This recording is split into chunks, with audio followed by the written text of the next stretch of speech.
Highmountain. Highmountain, I'm dead. No. It's likely that most of you have already played through this zone, done most of the quests and so on, but this is just a recap, a rundown of what I experienced, both in terms of the story, gameplay, and various other aspects of the zone that I find interesting to talk about. Now, when I first entered Highmountain and saw the terrain, villages, vast ridges, and snowy mountaintops, I thought to myself, why do they have antlers instead of horns? What made their genetics change? Because Horn Highmountain, their historically most important chieftain, had straight horns. Why did that change?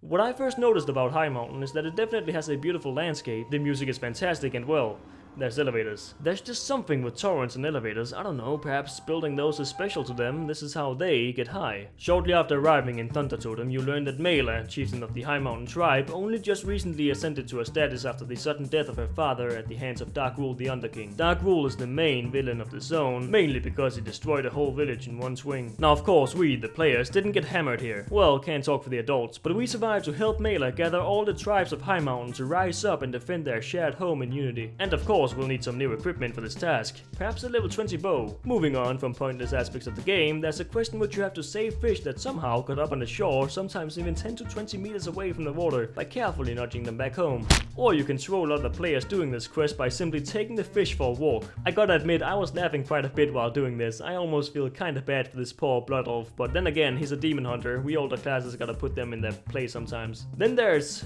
Moosey, who you have to bring back to his negligent mom. There's also some quite strange occurrences. This. And some little shits running around playing ball while a village is being utterly destroyed just 40 meters away. Oh, and then there's the grandma of Moosey, which is apparent since she is just as annoying as him, walking at the pace of my upload schedule. When she finally gets to her family, she then kidnaps the future steak and starts dancing like only one of the Moosey family would. Moving on, there's a long quest line all about Horn Highmountain, but to make it short, he gathered all the tribes of the area to fight against the Legion invasion during the War of the Ancients. The two quest lines regarding this are quite interesting as they feature both the story, actions, and motivation of Horn, and a quest named Horn's War Reinforcements, which is, well, you basically stand in front of a portal, eagerly awaiting any ad to step through to fill your completion bar. These demons die in about a second if they come close to Horn's impressive arm flailing, but imagine launch week/day. An extraordinary amount of people doing this quest at the same time, standing in front of the portal with their arms non-stop stabbing into thin air, lingering to slay the single demon that pops out of the portal every 5 seconds. Only about 2 to 3 people could get to hit this ad before it succumbed a microsecond after leaving the gateway, so just a lucky few got any progress per demon. I think I spent about 15 minutes in this quest alone, standing on top of the portal, spamming once and my fingernails started to atomize and a thin layer of dust was left on the bottom. I eventually joined a small group, which made the chances of marking the ad slightly better. We then moved north to recruit more tribes, but on the way there we get a very accurate portrayal of marksmanship hunter gameplay, which can only be described as intense.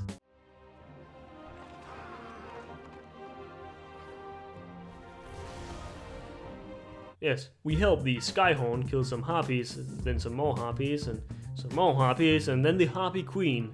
That's basically their storyline in a nutshell. We then escort Latent Skyhorn to Mela, and unfortunately, he also suffers from chronic walking disorder. We then go to the territory of the Blood Totem, who mildly put isn't too happy with our presence. But that's a very good reason for this, being that they have allied themselves with the Legion to become the Fell Totem, which fell flat to me since they betrayed the only NPC who didn't suffer from the damn walking syndrome. Okay, that might be bad publicity for the Legion, but do know that even they have time to relax and chill out every now and then. We help a Drogbar leader, Narok, take down Torok Blood Totem. We succeed, he invites us to his people's cave where we get to fist bump the very desperate dude bro, show Damwell the strong that we can lift, and watch some snail race, featuring famous names such as Various and Sundry, Helix for Brains, Zoom, and Glip Gloop Haberdasher. If you need closure on who won, Various and Sundry did, which is unfortunate as I was personally cheering for Glip Gloop Haberdasher. Then we go meet Navarok at Thunder Totem to unite him with Mela and the others, and luckily he can actually use his legs in an efficient manner. Ladies and gentlemen, let me ask you one simple question. Would it be an acceptable expansion without Hemet Nesingwary? Of course not! Hemet is back, swinging his boomstick as usual. Well, not exactly. This time there's another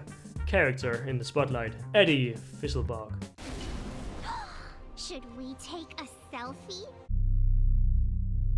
Other than that short quest line, there's really nothing out of the usual with Hemet. Well, apart from the quests being rather easy and not as grindy as they used to be, which is alright I guess. I'm kinda neutral on that point. At the very top of Highmountain, there's a few quests concerning Murlocs. Of all things, how are Murlocs still a problem when the Legion is knocking on the front door of Azeroth? I have the Doomhammer. I would totally get it if we were still simple adventurers, testing our strength against the hostile world we were raised on. But nowadays, we are all commanders, leaders and champions of our factions. Murlocs being even close to a problem is pretty fishy to me. Also, there's so much good voice acting in the zone, but when it comes to those tadpoles, I get a tad eager to pull the plug on dialogue sound for good. Most of this frustration comes from the quest where you feed Murky some kind of seaweed, which makes him considerably stronger in no time. It's kinda like what spinach is to Popeye. While you do this, you also make Murky talk to other tadpoles to convince them of joining his cult. When you finish those quests, you get a new one in which you gain control over Murky to kill huge lobsters. Just throwing this out there. Regardless of what class you play, you are a champion, a general, a leader, or for example, the Silver Hand. Why are you taking control over a baby Murloc who constantly sounds like he inhaled helium before drowning? To murder lobsters. Shouldn't that be rather easy using the Ashbringer or the Scepter of Sargeras? Hail his greatness. Either way, I was splashing some shellfish to death when I, mid-quest, lost control over Murky and found myself in the middle of 3 Murlocs. I have no idea why, but I soon found out that it's not really advantageous not using Murky for this quest. He deals a lot more damage than normal characters, which makes me second guess why I'm the leader of the Earthen Ring, wielding the Doomhammer. Now we're at the end phase of the zone, the big battle between Dark Wool and the Tauren forces. We basically kill some worms, evacuate the tauren of the village, and confront Dark Wool at a cave. Here he retreats into the dungeon of Niltharian's lair, leaving us behind with a quest to enter the dungeon and retrieve the Hammer of Cascaroth. And that's basically it. So in conclusion, I really enjoyed Highmountain. It was a lot of fun basically the whole way through, and the music was, once again, fantastic. Those flutes or whatever they are, damn, so delicate, so fragile. I would have loved a cinematic like the ones we saw on Draenor to wrap the zone up nicely, but at the same time I don't feel like the zone had any characters that you really fell for, like ones we've known for years. They are all kinda new to us, so a dramatic cinematic would not have hit as hard as, for example, Thrall vs. Garrosh. Well, actually, if they wanted to make an impactful, important cinematic for Highmountain, they could have made one where Moosey and his family just gently gets pushed off the platform.